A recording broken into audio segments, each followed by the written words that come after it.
So my name is Jill Muti, and I'm one of the co-directors of Spoleto Study Abroad. My husband Lorenzo and I initiated this program 18 years ago.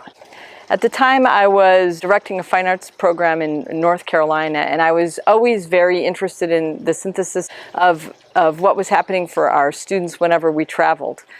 They always made the most powerful connections with the cities that they visited, and I could tell that it was a way of them synthesizing their learning in many of their other subjects.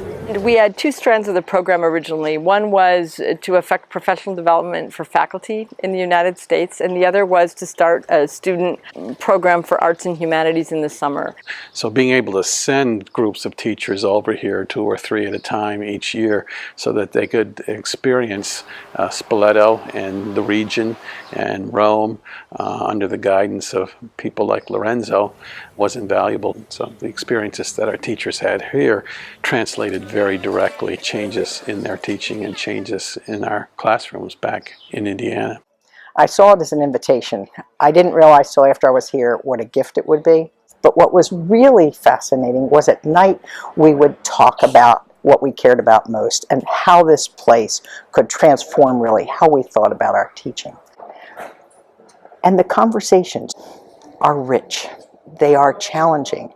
There's a different way of thinking about this. But we spent those evenings dreaming about how you transform experiences into experiential education, how you take an opportunity to put students in a place so that they can think about what that really means. You were breaking down the barriers of the classroom to open the world. We needed a course that would sort of unify the arts, and we came up with the idea of arts and ideas. And so we decided this is something all of them should take, and we will deal with the aesthetic dimension of this countryside. Because in Arts and Ideas, we have a big discussion on what is art and being around different opinions and answers. And you go in there thinking one thing every day and come out thinking another thing. So it's never the same thing walking into that classroom. So now I want to interpret my song. It may not be the same way now that I would interpret it before, because now I have different views upon different things. The arts and ideas at the core of this program, and then whether the student is interested in creative writing or vocal music or theater or photography or any of the many opportunities, they can more than dabble in that, they can immerse themselves. They have to choose something that pertains to their personal experience here in Spoleto. Most will do something, some sort of urbanscape or landscape, and so they have to go out directly into the town to work from their subject. So the writers are wandering around thinking about all the things they're seeing that they don't usually see.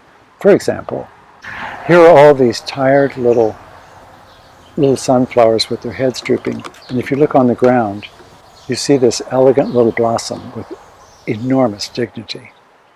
Writers wouldn't see that if we weren't here. And in the afternoon, we'll meet them up at the Mercato, and we'll never know where we're going until we're on the trail, and we'll go for a walk, and he'll be like, I'd like you to stop and journal maybe twice, and he'll pick a spot, and then he'll be like, now do a 360 and write down what you see. I took the students, given the material I was working on, to the cemetery in town. We talked about human beings behind the headstones, and the Italian cemetery is so gorgeous because they actually have pictures of the person who's buried on the headstone. It's been our great fortune that we were able to find Serafino, who is Italian and takes a little different approach to the photography course, but he's very much in tune with the town's text, and he likes being out and about. So when I came here, and I think it was on our second day, he's like, okay, we're going to go and take photos of the locals. And what I found really interesting was trying to capture the personality of for instance, the ceramist or the grocery store owner. Just when they're talking, trying to capture what they're like without having them pose for it. Serafino's really into putting text with photos. He does that with all of his books. And we're creating a photography book, and I think most of the quotes are going to be from the writers. they're really working to be a citizen of the town. So it's very conducive to learning for students because they can really make the upper part of town their own.